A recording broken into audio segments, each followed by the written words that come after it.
Jeeves let him in, and I followed him as he navigated down the passage to the sitting room. There was a stunned silence as he went in, and then a couple of the startled yelps you hear when old buddies get together after long separation. "Piggy! Maudie! Well, I never! Well, I'm dashed! Did you ever? Well, bless my soul!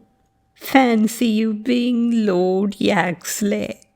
came into the title soon after we parted. "Just to think!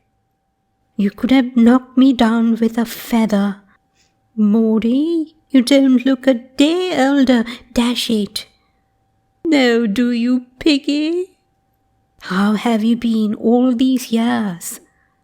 "Oh, pretty well, Piggy. The lining of my stomach isn't all it should be." "Good gad, you don't say so. I have trouble with the lining of my stomach." "It's a sort of heavy feeling after meals." "I get a sort of heavy feeling after meals. What are you trying for it?" "I've been taking Perkins' Digestine." "My dear girl, no use. No use at all. Tried it myself for years and got no relief. Now, if you really want something that is some good, I'll tell you, it's absolutely marvelous." I slid away. "Jeeves," I said, tottering into the pantry. "Sir?" "There'll only be 2 for lunch. Count me out. If they notice I'm not there, tell them I was called away by an urgent phone message. You'll find me at the Drones." "Very good, sir."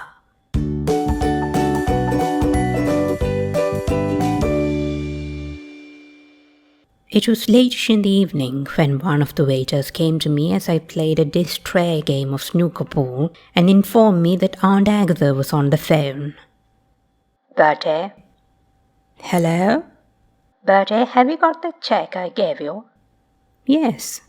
"Then tear it up. It will not be needed." "Eh?" "I say it will not be needed. Your uncle has been speaking to me on the telephone. He's not going to marry that girl." "Not?" "No. Apparently he has been thinking it over and sees how unsuitable it would have been. But what is astonishing is that he is going to be married." "He is?" "Yes, to an old friend of his, a Mrs. Wilberforce.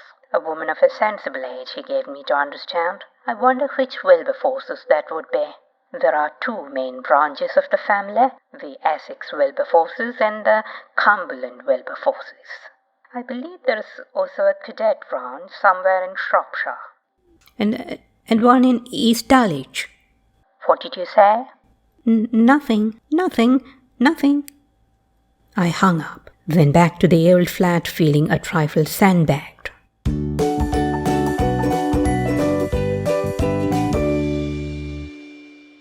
"Well, Jeeves, so I gather everything is nicely settled." "Yes, sir. His lordship formally announced the engagement between the sweet and cheese courses, sir." "Oh, he did he?" "Yes, sir." I eyed Jeeves sternly. "You do not appear to be aware of it, Jeeves, but this binge has depreciated your stock very considerably. I've always been accustomed to look upon you as a counsellor without equal. I have, so to speak, hung upon your lips. And now see what you've done. All this is the direct consequence of your scheme, based on the psychology of the individual, as you put it. I should have thought, Jeeves, that knowing the woman, meeting her socially, as you might say, over the afternoon cup of tea, you might have ascertained that she was Uncle George's barmaid." "I did, sir." "What?" "I was aware of the fact, sir." "Then you must have known what would happen if she came to lunch and met him." "Yes, sir." "Well, I'm dashed. If I might explain, sir, the young man Smithurst, who's greatly attached to the young person, is an intimate friend of mine. There will now be no obstacle to their union." "I see. Little acts of unremembered kindness, what?" "Precisely, sir." "Ah, and how about Uncle George? You've landed him pretty nicely in the cart." No, sir, if I may take the liberty of opposing your view, I fancy that Mrs. Wilberforce should make an ideal mate for his lordship. If there was a defect in his lordship's mode of life, it was that he was a little unduly attached to the pleasures of the table. Ate like a pig, you mean? I would not have ventured to put it in quite that way, sir, but the expression does meet the facts of the case. He was also inclined to drink rather more than his medical adviser would have approved of.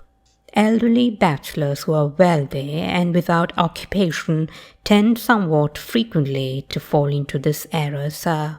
The future Lady Yaxley will check this. Indeed, I overheard her ladyship saying as much as I brought in the fish. She was commenting on a certain puffiness of the face which had been absent in the lordship's appearance in the earlier days of their acquaintanceship, and she observed that his lordship needed looking after. I fancy, sir, that you will find the union will turn out an extremely satisfactory one. It was, what's the word I want? It was plausible, of course, but still I shook the onion. But Jeeves, sir, she is, as you remarked not long ago, definitely of the people. Sturdy, level, middle-class talk, sir. Sir? I said, Jeeves. Besides, sir, remember what the poet Tennyson said. Kind hearts are more than coronets. And which one of us is going to tell Aunt Agatha that? If I might make the suggestion, sir, I would advise that we omit her to communicate with Mrs. Spencer Gregson in any way. I have your suitcase practically packed. It would be a matter of but a few minutes to bring the car round from the garage and off over the horizon to where men are men, eh? Precisely, sir. Jeeves, I said, I'm not sure that even now I can altogether see eye to eye with you regarding your recent activities. However, with this latest suggestion, you have rung the bell. I'll get the car out at once. Very good, sir. Remember what the poet Shakespeare said, Jeeves?